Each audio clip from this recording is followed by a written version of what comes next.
বন্ধুরা, এখন তো গ্রীষ্মকাল আসছে সামনে, আর এই গ্রীষ্মকালে সবাই কিন্তু বেশিরভাগ পাতিলেবুর শরবত খেতে খুব ভালোবাসে। আর তাই আমি পাতিলেবুর আজকে পাউডার বানিয়ে দেখাবো।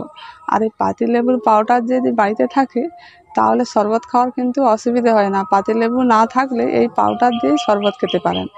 আর কীভাবে এই পাতিলেবুর পাউডারটা বানাবেন আপনারা দেখতে থাকুন। এই লেবুর পাউডার বানানোর জন্য এখানে আমি হাফ হাফ করে লেবু কিছুটা কেটে নিয়েছি। এবার আমি রসটা বের করে নেব। একটা পাত্রের মধ্যে লেবুর রসটাকে আগে বের করে নিতে হবে। এই পাতিলেবুর রস খুব কিন্তু শরীরের পক্ষে উপকারী। যদি খেতে পারেন তাহলে কিন্তু খুব ভালো।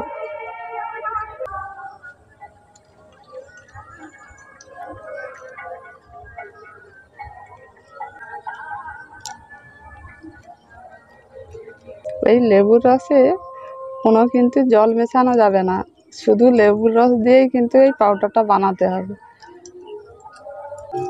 এখন সব লেবু থেকে রসটা বের করে নিয়েছি। এবার এই রসটাকে এখন ছেঁকে নেব।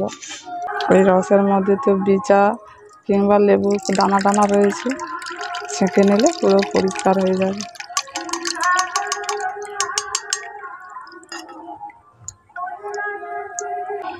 তিনটে লেবু নিয়েছি, হাফ কাপ কিন্তু রস বেরিয়েছে। এই রসটা দিয়েই আজকে পাউডারটা বানানো হবে। এই লেবুর রসটা আমি এখন স্টিলের থালা নিয়েছি, এই থালার মধ্যে দিয়ে দিচ্ছি। আর এই লেবুর পাউডার বানানোর জন্য এখানে কিন্তু কাঁসার বা পিতল কিন্তু ব্যবহার করা হবে না, তাহলে কিন্তু খারাপ হয়ে যেতে পারে।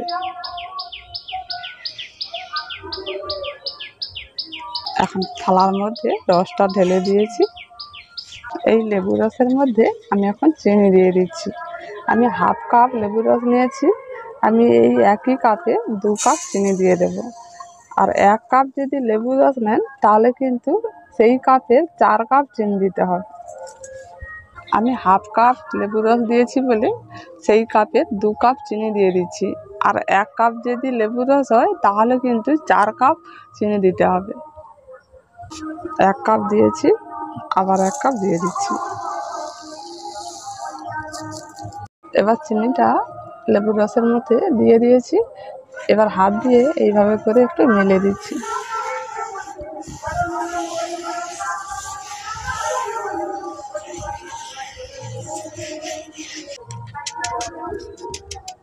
এটাকে এখন পাখার বাতাসে রাখতে হবে।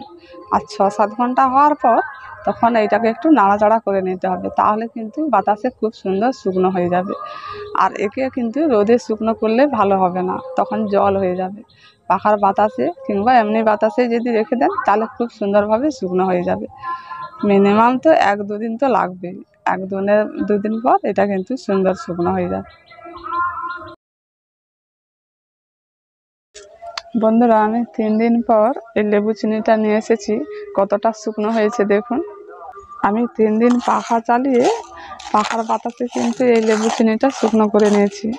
এক ফোঁটাও কিন্তু রোদে রাখিনি। রোদে রাখলে কিন্তু এই চিনির দানাটা একেবারে গলে যেত, কিন্তু একটাও চিনির দানা গলে যায়নি, যেমনকে তেমনই আছে। খুব সুন্দরভাবে শুকনো হয়ে গেছে দেখুন। এইরকমভাবে করে শুকনো করতে হবে।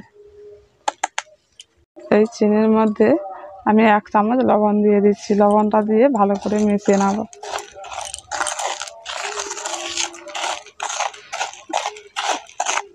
বাড়িতে যদি লেবু না থাকে, এইভাবে করে আগে থেকে যদি বানিয়ে রাখা যায় তাহলে অসময়ে এটাকে কিন্তু ব্যবহার করতে পারবেন, আর লেবুর দরকার হবে না। আমি এই লেবু চিনিটাকে এখন আমি গুঁড়ো করে নেব।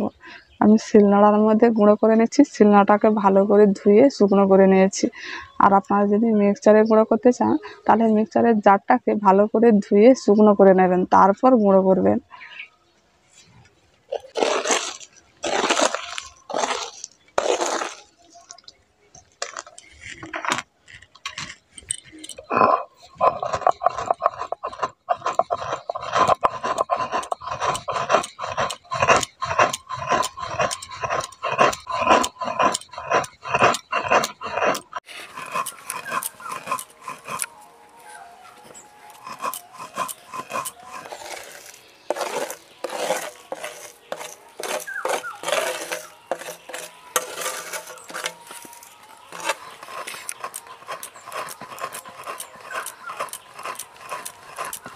এখন লেবু চিনিটা গুঁড়ো হয়ে গেছে,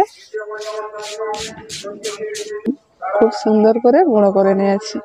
এবার এটাকে আমি একটা কৌটো নিয়েছি, কৌটোর মধ্যে ভরে রেখে দেব। কৌটোটা কিন্তু ভিজে নয়, শুকনো কৌটো, আর এই শুকনো কৌটোর মধ্যে রাখতে হবে। এর মধ্যে কোনো ভিজা ভাব থাকবে না।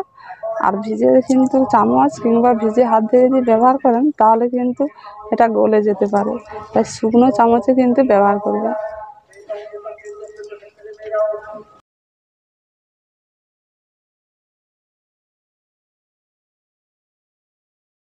এটা যখন ব্যবহার করবেন শুকনো হাতে বা শুকনো চামচে ব্যবহার করবেন, আর 1 গ্লাস জলে 1 থেকে 1.5 চামচের মতো দিয়ে ভালো করে গুলিয়ে খাবেন। আর এটা পুরো লেবু শরবতের মতো লাগবে। এর মধ্যে চিনি, লবণ আর লেবুর রস আছে, আর খেতে কিন্তু দারুণ লাগবে। আর এইভাবে করে আপনারাও বানাবেন, বানিয়ে রেখে দেবেন, অসময়ে এটা ব্যবহার করতে পারবেন। লেবু না থাকলেও কোনো দরকার নেই। এই লেবুর পাউডারটা কেমন হয়েছে কমেন্ট করে জানাবেন। আর সবাই ভালো থাকুন, সুস্থ থাকুন, এখানেই শেষ করছি।